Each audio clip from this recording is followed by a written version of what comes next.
What's going on, guys? Welcome back to the channel. Hope that you're having a lovely day. Thank you so much for clicking on this video and for being here. My name is Justin, and today I am bringing you my album review of Caravans in the Land of Grey and Pink. This would be their third studio album, which was released in 1971. Of course, if you'd like to go back and listen to my first and initial reactions, I'll link a playlist below where you can go back and do so. But without further ado, Let's get into the review. what a fantastic and great introductory album for someone new to progressive rock in general, for someone new to the Canterbury scene. It is instantly accessible, it is so melodically catchy, and it has still just enough bite to satisfy more experienced listeners. It's soothing and pastoral with flavors of progressive music, with jazz, and of course with folk. It's an album fitting for any weather. It's playfully psychedelic, irresistibly catchy. This is what I would call Sunday prog. Opening the album with Golf Girl, the first track on the album, with some very whimsical and carefree trumpet blows as we approach the green. It's very curious and carefree. The song demonstrates the warmth of the band, and yet it still has a lot of passionate drive that the rest of the album would follow. I think the cowbell during the chorus nicely kind of represents sonically golf balls being hit. And there's no mulligans necessary as each member in the band in this song strikes an ace. I would say most notably Richard and David Sinclair. The singing is casual and flirtingly curious. I really love the touches of mellotron and organ. They give the song just a little tippy tap, tap, taparoo. It's a very happy-go-lucky way to lead us in. Winter Wine is a magical song and a personal favorite on the album. I love the calming acoustic intro that we get that leads us in gently, and then the song takes a slight swerve. The organ riffing and the bass is heavy and dark, and yet somehow at the same time, it also feels light.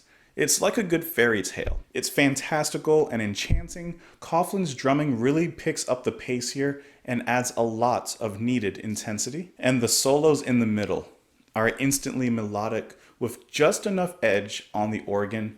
It's what the kids like to call God tier. In particular, the halftime showing with the solo, with the drums driving it forward and giving it that momentum, it's kind of one of those goosebump-inducing moments in the album. Love to Love You and Tonight Pigs Will Fly is a catchy pop song in 7/4. I mean, can you really dislike it? While I admit that it's my least favorite on the album, and probably the closest thing we have to filler, I think that it still has and retains that strong charm that we've come to expect at this point in the album and from the band, and it plays things slightly safer, but I think that it still has character.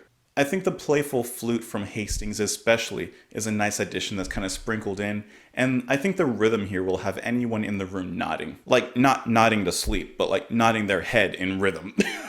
As we move into the title track in the Land of Grey and Pink, melodically and rhythmically reminiscent of Golf Girl, this almost acts as a reprise before moving on to the next side of the album. I really like the way that Sinclair hits those deep notes. It just fills the room with resonance. And by Aru Iluvatar, that piano solo in the middle is gorgeous and seriously enriches the mood like deep veins of gold before the organ reemerges from Middle Earth. That is just... And finally, we move into the 22 long minute suite, 9 feet underground. I feel like this song is the pinnacle of Caravan's vision at this particular moment in the album and in their history, featuring bits and pieces of everything we've kind of previously experienced. And while when taken in comparison to other epics from other progressive bands at the time, it may come across somewhat simpler, I still feel like, as we've said before, there is a certain charm and attraction that lies in their more straightforward approach. And yet it's still equally enchanting. And I think that that enchanting, slightly nostalgic feel is what gives Caravan their edge. It opens up with a 6-minute instrumental jam, and truthfully, it goes on for a while, but I feel like it doesn't, and I don't want it to end. It goes on for a long time, and I feel like in other times I might complain about that.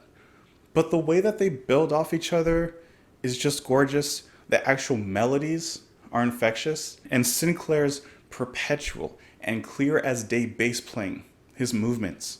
Dave Sinclair, exciting organ, and an array of other dazzling displays of musicianship make this whole thing essential listening. At about 9 minutes in, I kind of half expect Eminem to make an appearance.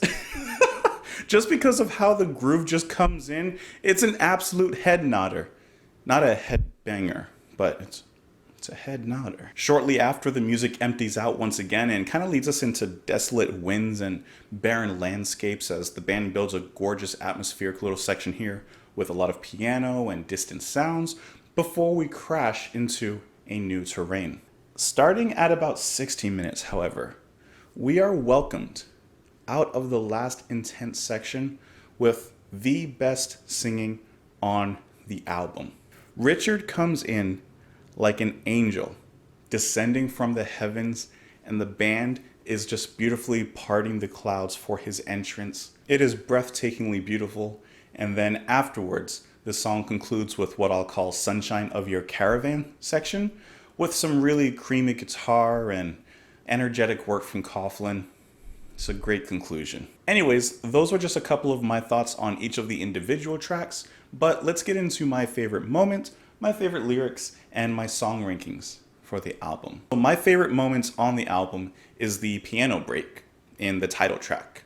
It is just a playful and gorgeous little movement within.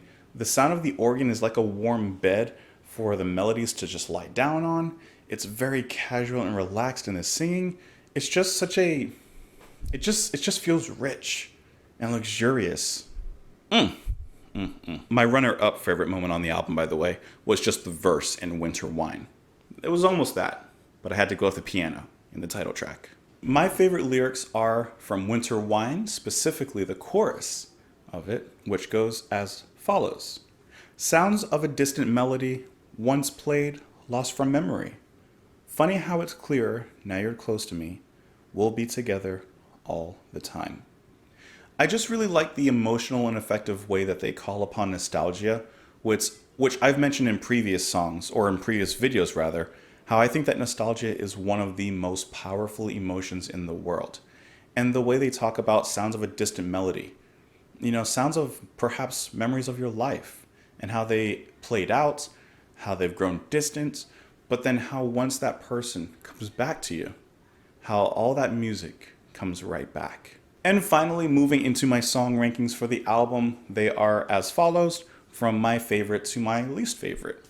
Winter Wine, 9 Feet Underground, In the Land of Grey and Pink, Golf Girl, Love to Love You. Thank you so much for watching my album review. I hope that you enjoyed it. I hope that you enjoyed the past few minutes. Let me know your favorite songs, your favorite lyrics. What do you think of the album? I would love to know, and you can let me know that in the comments. You can also follow me on Twitter if you'd like. You can support the channel on Patreon. You can buy a shirt, one of which I'm wearing. I don't know if you can see it. But thank you so much for being here. Have a fantastic one, and I'll talk to you tomorrow. Bye.